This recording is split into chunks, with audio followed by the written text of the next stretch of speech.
শুভ সকাল।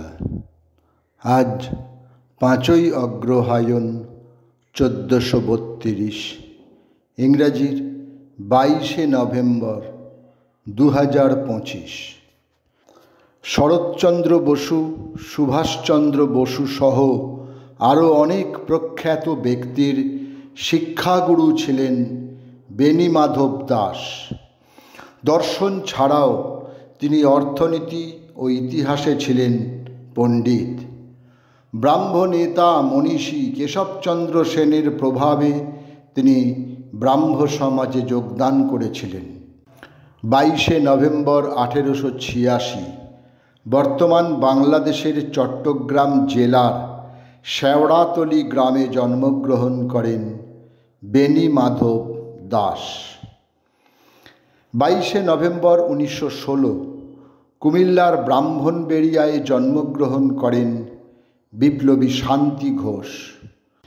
শান্তি ঘোষ ও সুনীতি চৌধুরীকে প্রথম বিপ্লবের পথ দেখান তাদের সহপাঠিনী প্রফুল্ল নলিনী।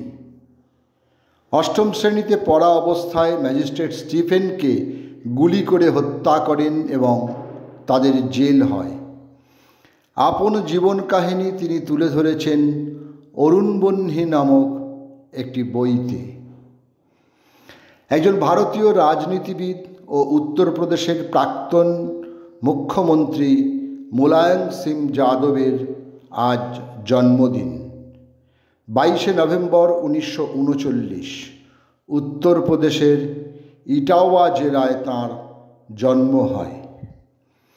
22শে নভেম্বর 1948 মহারাষ্ট্রের রাজধানী বম্বেতে জন্মগ্রহণ করেন বলিউডের নৃত্য পরিকল্পক নির্মলা নাগপাল, যিনি পরিচিত সরোজ খান নামে।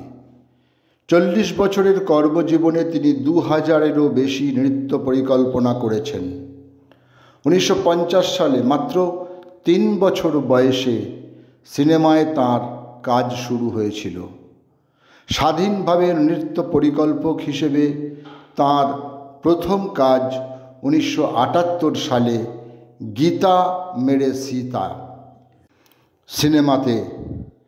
দেবদাস, জব উই মেট এবং তামিল ছবি শৃঙ্গারমের জন্য তিনি 3 বার জাতীয় পুরস্কারে সম্মানিত হয়েছেন। ব্রিটিশ পার্লামেন্টের কাছে বারে বারে অপমানিত হয়ে শেষে 1774 সালের 22শে নভেম্বর আত্মহত্যার পথ বেছে নেয় রবার্ট ক্লাইভ। নিজেই নিজের শরীরে ছুরি চালিয়ে দেন, যদিও তার পরিবার তা অস্বীকার করে। সে যাই হোক, তাঁর মৃত্যুতে পৃথিবী থেকে একটি পাপের ক্ষয় হয়, এমন ভাবটাই বোধহয় ঠিক।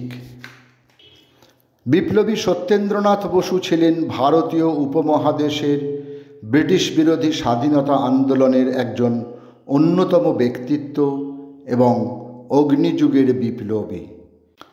আলিপুর বোমা মামলার রাজসাক্ষী নরেন গোসাইকে গুলি করে তিনি হত্যা করেছিলেন।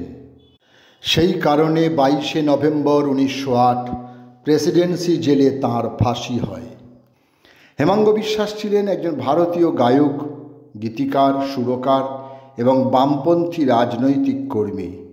মূলত লোকসঙ্গীতকে কেন্দ্র করে গণসঙ্গীত সৃষ্টির ক্ষেত্রে তাঁর অবদান উল্লেখযোগ্য।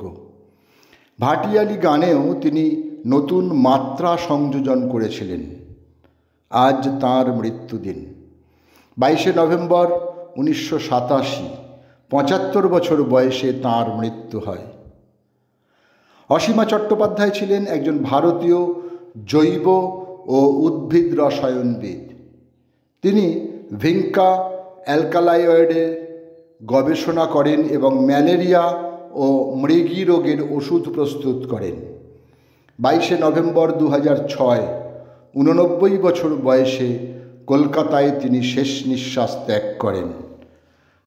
রবার্ট ক্লাইভ ছাড়া সকলকেই আমার আনত প্রণাম।